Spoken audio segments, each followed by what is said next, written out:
sambutannya nih luar biasa ya.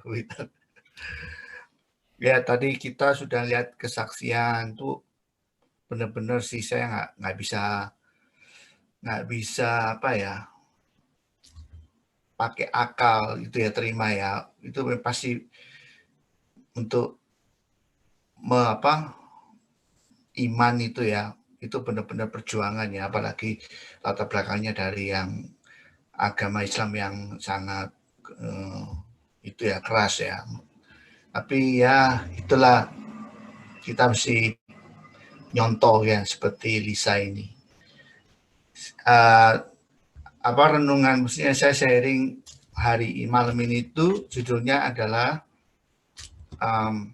anugerah yang Tuhan berikan kepada kita itu ada batas waktunya, ada expiration date-nya. Ya kita tahu kasih Allah itu tak terbatas.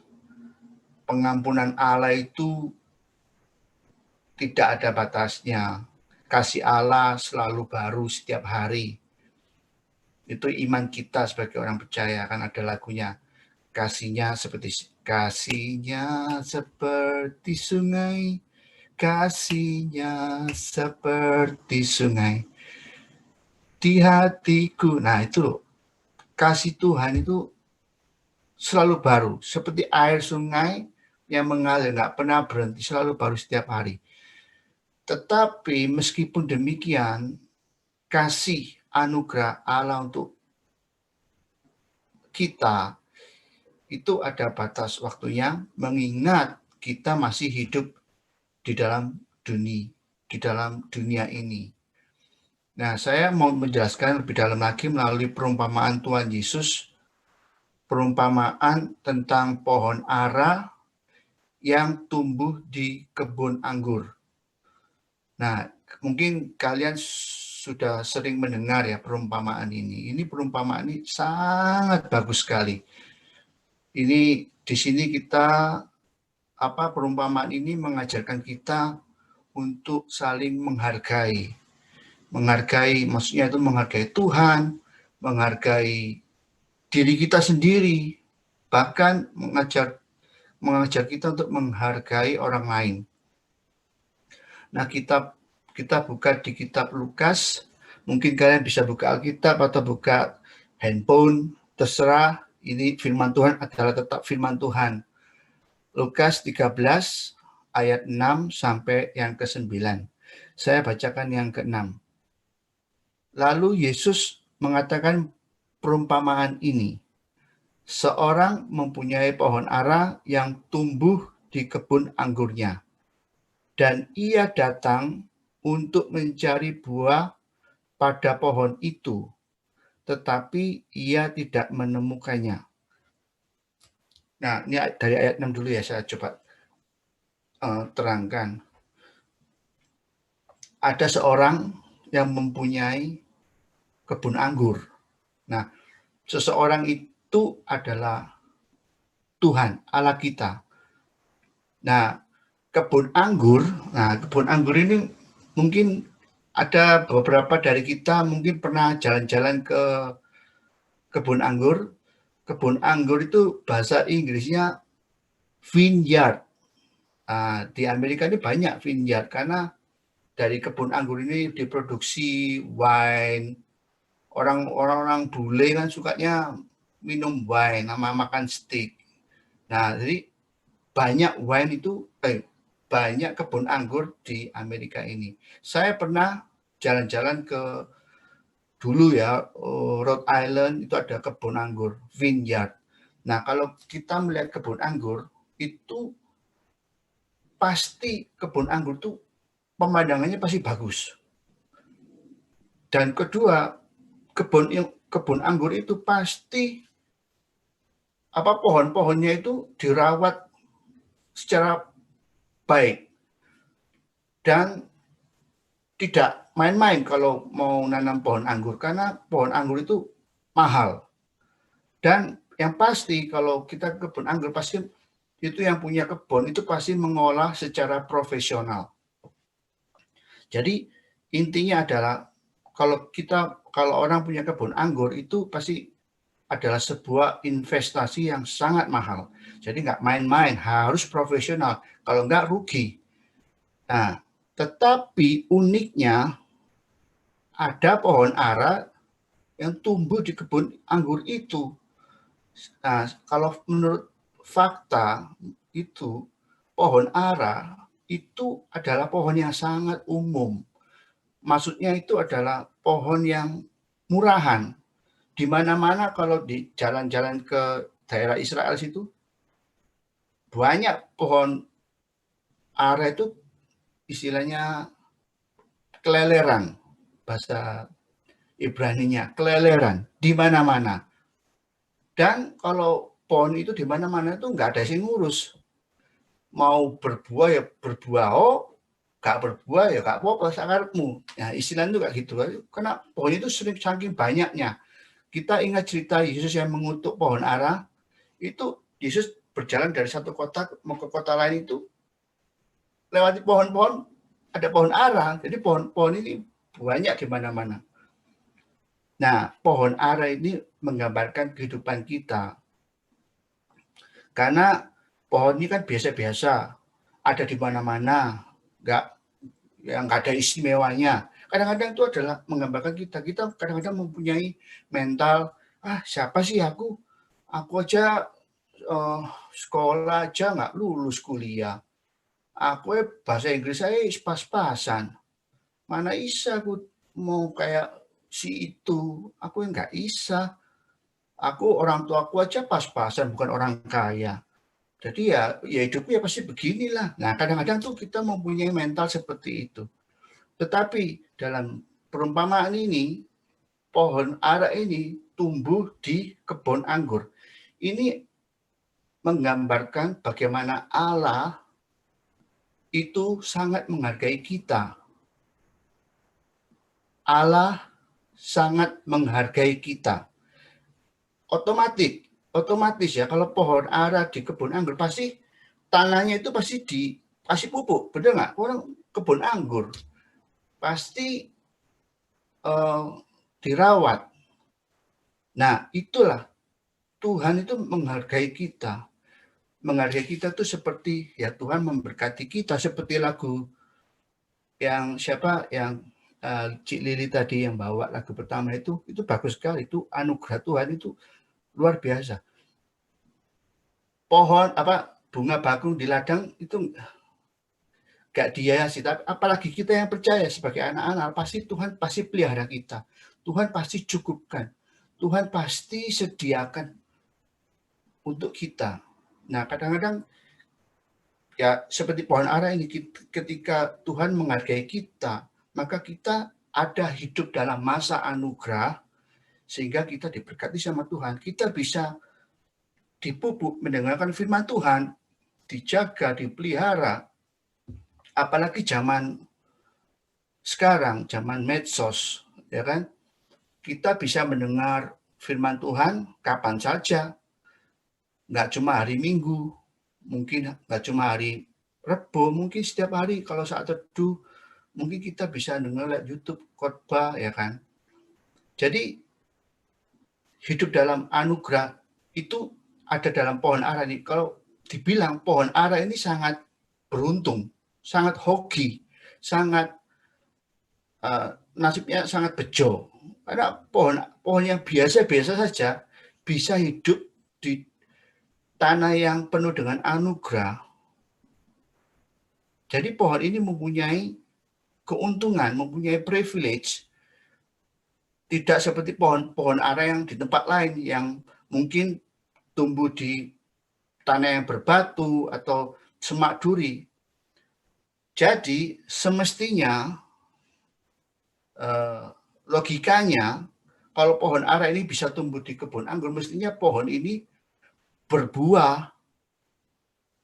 Mestinya pohon ini menghasilkan buah setidak-tidaknya lebih baik daripada pohon yang ada di tanah yang lain. Mestinya kan begitu. Tapi celakanya dalam perumpamaan ini, ia datang mencari buah pada pohon itu, tetapi ia tidak menemukannya. Ya, jadi istilahnya itu gini, kita mendengarkan firman Tuhan. Hari Minggu, hari Rebo, kita dengar firman Tuhan. Tetapi kita manusia itu seperti pohon ara ini, itu terlalu menggampangkan. Dia menggampangkan masa anugerah yang diterimanya. Jadi, ngapain aku mesti ini, kan masih ada hari esok. Kan Tuhan pasti Tuhan kan kasih Tuhan kan nggak terbatas ya. Aku tak ini dululah, nanti dululah. Nah, kadang-kadang manusia itu seperti itu, menggampangkan. Mereka tidak menghargai apa yang Tuhan telah berikan dalam kehidupan kita. Firman Tuhan ya, firman Tuhan. Ini contoh ya, misalkan ini banyak ya, misalnya kalau kita mau hari Minggu mau ke gereja, tiba-tiba ini yang khotbah siapa sih? Yang khotbah nggak ngerti yang khotbah ini nggak pernah khotbahnya muter-muter terus nggak ngerti. Mendingan aku di rumah saja lah. Nah, kadang-kadang sikap manusia itu seperti itu. Mereka melihat hal yang lain. Padahal yang penting kan firman Tuhan ya firman Tuhan gitu loh. Firman Tuhan ya tetaplah firman Tuhan. Firman Tuhan itu adalah Allah itu sendiri. Kalau kita mempunyai sikap seperti itu, apakah itu yang dinamakan menghargai Allah? Nah, di sini hari ini pesannya adalah kita harus menunjukkan buah ara dalam pikiran kita, dalam perkataan kita, dalam perbuatan kita. Lalu di ayat ke-6 itu juga dibilangkan, dan ia datang untuk mencari buah. Ia datang untuk mencari buah. Ia itu adalah pemilik kebun itu. Pemilik kebun itu adalah Allah. Allah itu menghargai kita loh. Kalau kita bisa tumbuh di kebun anggur itu, kita hidup dalam masa anugerah. Meskipun demikian, Allah sendiri itu ia sendiri yang datang ngecek, lihat berbuah atau enggak. Meskipun yang punya kebun ini orang kaya, dia nggak nyuruh pegawainya, tolong ya pegawaiku tolong itu lihatan pohon ara ini wis keluar buahnya belum. Coba lihatan ya. Dia nggak seperti itu, tetapi dia turun sendiri. Pemilik kebun itu turun sendiri. Ini menggambarkan bahwa Allah yang kita sembah itu Allah yang yang personal untuk kehidupan kita. Itu adalah contoh ketika Tuhan mengorbankan anaknya sendiri, mengorbankan dirinya sendiri untuk menebus kita. Tuhan tidak mewakilkan malaikat-malaikatnya untuk disalib, tapi Tuhan sendiri yang disalib untuk kita. Demikian juga melalui kehidupan Roh Kudus. Kehidupan yang kita percaya, Allah adalah Roh Kudus. Terkadang kalau kita dalam kesusahan, mungkin kita lemah, itu kadang-kadang kita bisa sadar, karena itu adalah kerja Roh Kudus. Roh Kudus sendiri yang datang ke hati, masuk ke dalam hati kita, yang menginsafkan kita, menghibur kita, menguatkan kita. Tuhan tidak menyuruh malaikatnya loh untuk menginsafkan kita, tapi Tuhan sendiri melalui Roh Kudus masuk ke dalam hati kita untuk menghibur, menguatkan, menginsafkan kita.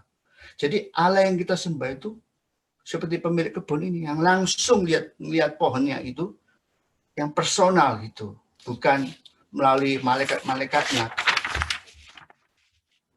Lalu lanjut yang ayat ke-7. Lalu ia berkata kepada pengurus kebun anggur itu, Sudah 3 tahun aku datang mencari buah pada pohon ara ini, dan aku tidak menemukannya. Tebanglah pohon ini, untuk apa ia hidup di tanah ini dengan percuma. Jadi ayat 7 ini ngomong, sudah 3 tahun. Sudah 3 tahun. 3 tahun itu ada menggambarkan kesabaran Allah. Meskipun Allah itu maha kuasa, Allah maha kuasa, tapi Tuhan tidak semena-mena. Jadi jangan pernah kita untuk menyia-nyiakan kesabaran Tuhan. Tuhan tuh maunya apa sih? Tuhan tuh maunya cuma buah.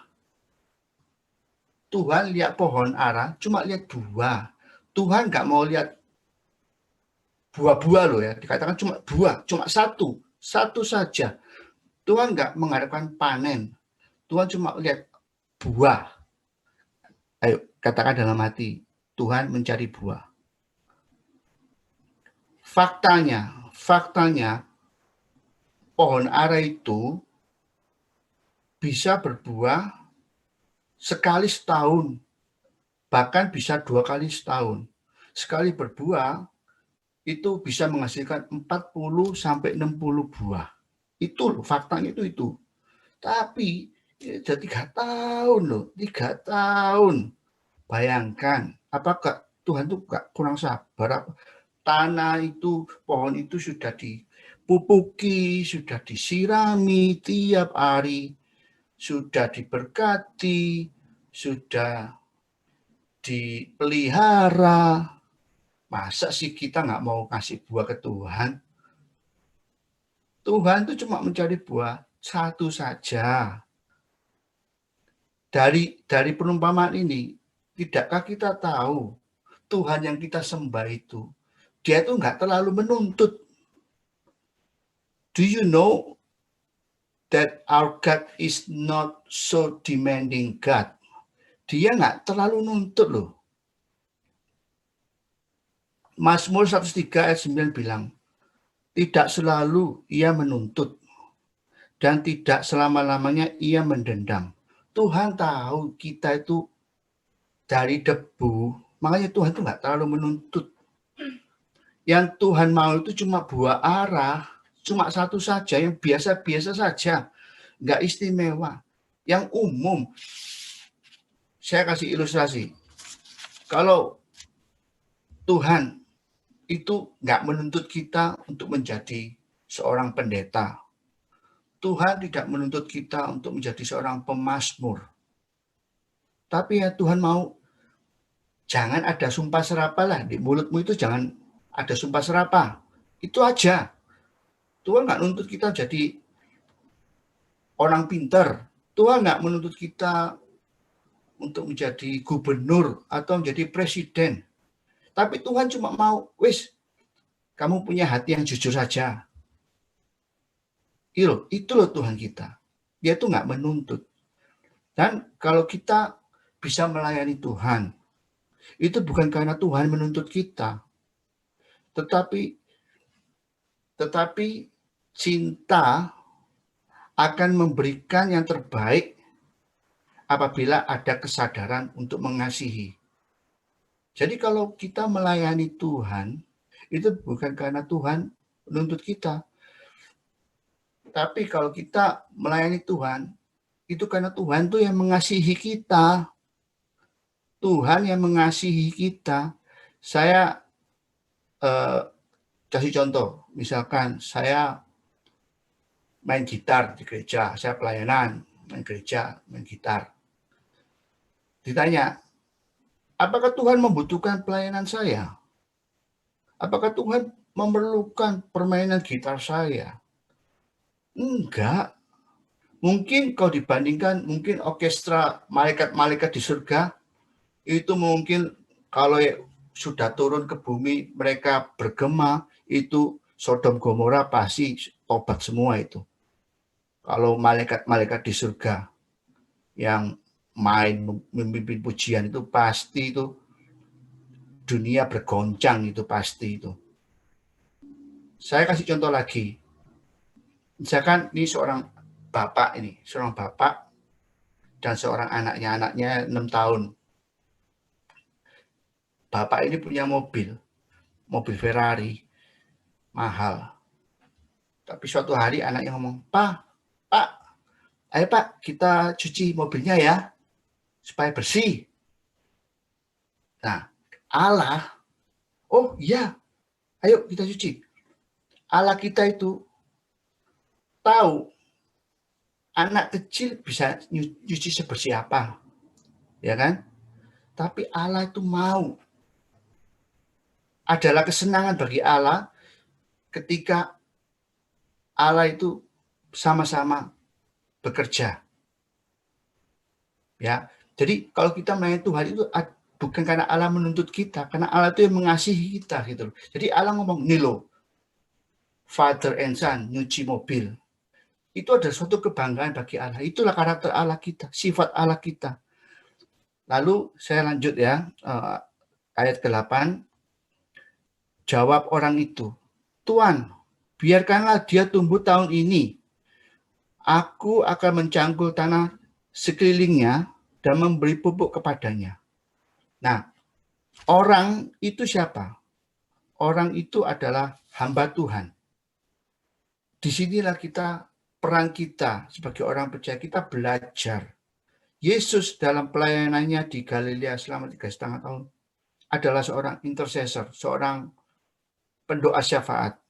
Bahkan sampai akhir hayatnya ketika Yesus mati di kayu salib, dia masih berdoa, ya Tuhan ampunilah mereka yang tidak tahu apa yang mereka lakukan. Nah, kita belajar untuk menjadi seperti orang ini. Karena orang ini, maka pohon ara itu dapat perpanjangan anugerah. Karena orang ini, jadi pohon ini nggak jadi ditebang. Nah, kita menghargai sesama kita. Mari kita menjadi intercessor bagi mereka. Jangan main-main ketika kita berdoa, ketika menaikkan doa syafaat. Mereka itu akan mendapat perpanjangan masa anugerah. Mungkin teman kita yang kepahitan, atau mungkin saudara kita, atau mungkin siapa. Bawa dalam doa. Karena doa, bangsa bisa diberkati. Karena doa, kota bisa menjadi sejahtera. Karena doa, saudara-saudara kita bisa disembuhkan. Karena doa, tetangga kita dapat roti. Istilahnya itu kayak gitu. Ya, peran kita belajar untuk menghargai sesama kita. Lalu yang terakhir ya, ayat 9. Mungkin tahun depan ia berbuah. Tetapi jika tidak, tebanglah dia. Jika tidak, tebanglah dia. Sekali lagi ya, jika tidak, tebanglah dia. Itu artinya apa? Betul. Berarti masa anugerah yang Tuhan kasih itu ada batas waktunya. Jadi jangan sia-siakan waktu yang Tuhan beri. Jadi saya ada 3 poin, 3 hal. Kita tahu kalau masa anugerah yang Tuhan berikan itu sudah habis. Yang pertama adalah mati yang tidak terelak, mati yang tidak terhindarkan. Berbahagialah kalian semua yang hari ini masih hidup. Karena apa? Karena kalian saat ini masih ada dalam masa anugerah. Masa anugerah itu akan berakhir ketika nyawa kita itu melayang. Ketika nyawa itu sudah nggak ada di dalam tubuh kita, itu masa anugerah sudah habis. Waktumu sudah habis. Yang kedua adalah kesempatan yang tidak terulang. Ingat cerita Esau yang hak kesulungannya hilang. Sampai nangis-nangis, sampai jengking-jengking, tidak bakal kembali. Kalau kita masih bisa bernafas saat ini, kalian mesti mengucap syukur karena masih ada kesempatan itu. Ingat, mungkin pintu yang ini sudah tertutup, tapi kalau kita masih bernafas, kita masih dalam anugerah Tuhan, Tuhan akan membukakan pintu yang lain. Yang ketiga, kepercayaan yang kepercayaan yang diambil. Ini adalah cerita tentang Petrus dan Yudas. Petrus menyangkal Tuhan Yesus sampai 3 kali. Tetapi masih ada dalam anugerah, Petrus dikasih kesempatan lagi. Bahkan Petrus dikasih kunci untuk menjadi saksi bagi orang-orang saudara-saudaranya. Dan Yudas itu kebalikannya Petrus. Kepercayaan itu sudah diambil. Jadi dari cerita Petrus dan Yudas, kalau kita kadang putus asa mengikut Tuhan, aduh Tuhan, aku nggak kuat, aduh Tuhan, aku ada masalah kayak gini. Ingat cerita Petrus. Kalau kalian yang main-main, ya, oh nanti dulu, besok saja. Ingat cerita Yudas. Jadi semoga ini bisa menjadi kekuatan kita semua, bahwa masa anugerah Tuhan berikan kepada kita itu ada batas waktunya. Oleh karena itu jangan sia-siakan. Jangan sia-siakan kesempatan yang Tuhan beri, anugerah yang Tuhan beri untuk berbuah. Oke, sekarang saya mau rindu untuk berdoa buat kita semua, supaya kita semakin maju ya dalam Tuhan. Mari kita berdoa satu hati dalam doa. Tuhan, terima kasih Tuhan, kami mengucap syukur untuk firman yang telah diberikan. Firman-Mu seperti pedang bermata dua Tuhan, yang berlaku juga untuk hamba-Mu ini Tuhan. Biarlah firman yang ditabur ini Tuhan boleh menjadi kekuatan kami, biar tumbuh subur, biar kami boleh memiliki buah-buah roh dalam kehidupan kami ya Tuhan. Ajar kami ya Bapa untuk memiliki kasih, sukacita, damai, sejahtera, kesabaran, kemurahan, kebaikan, dan kesetiaan, kelemah lembutan, dan penguasaan diri. Sekiranya buah-buah ini Tuhan ada dalam pikiran kami, dalam perkataan kami, dalam perbuatan kami. Biarlah kehendak-Mu yang terjadi ya Tuhan. Kau jadikan hati kami hati yang remuk ya Tuhan, hati yang mau menerima dan menjadi pelaku firman-Mu. Terima kasih, hanya di dalam satu nama Tuhan Yesus Kristus, Kau yang memberkati setiap umat-Mu. Haleluya, amin.